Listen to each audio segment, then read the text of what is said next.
মাইমুনা ফেরদৌসী মোমো বর্তমানে নাট্য জগতের পরিচিত মুখ, কিন্তু একসময় তিনি ছিলেন রেডিও জকি। পরে শুরু করেন নাটকে অভিনয়, নাম লিখিয়েছেন চলচ্চিত্র। গতানুগতিক ধারার বাইরে গিয়ে 2022 সালে অভিনয় করেন ভিন্ন ধারার চলচ্চিত্র কাগুজে।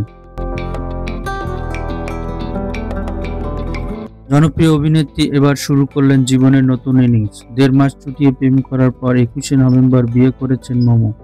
পাত্র চলচ্চিত্র পরিচালক ও প্রযোজক রাফায়েল আহসান।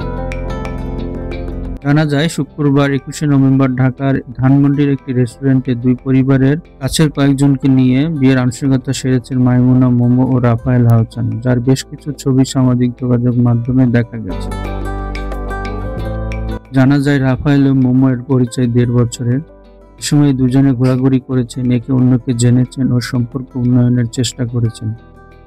আর 1.5 মাস ধরে দুইজনের প্রেমের সম্পর্কে ছিলেন। এরপর দুইজনে বিয়ের সিদ্ধান্ত নেন। পরবর্তীতে পরিবারকে জানালে পারিবারিকভাবে দুজনের বিয়ের আনুষ্ঠানিকতা সম্পন্ন হয়। পাত্র রাফায়েল আহসান মূলত পরিচালনা ও প্রযোজনার সাথে যুক্ত। ৯-৬ নামে একটি চলচ্চিত্র পরিচালনা করেছেন তিনি।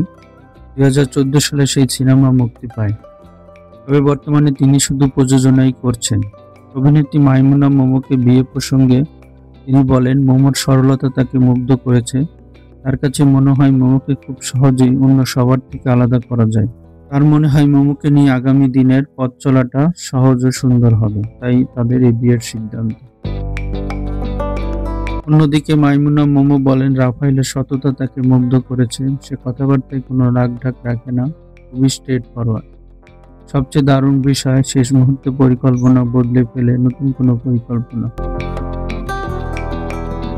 জেম শোবিজের পক্ষ থেকে মাইমুনা মোমো ও রাফায়েল আহসানের নতুন জীবনের জন্য অনেক শুভকামনা। যারা এতক্ষণ ভিডিওটি দেখেছেন সবার কাছে অনুরোধ, ভিডিওতে একটি লাইক দিবেন এবং নতুন হলে চ্যানেলটি সাবস্ক্রাইব করে পাশে থাকবেন।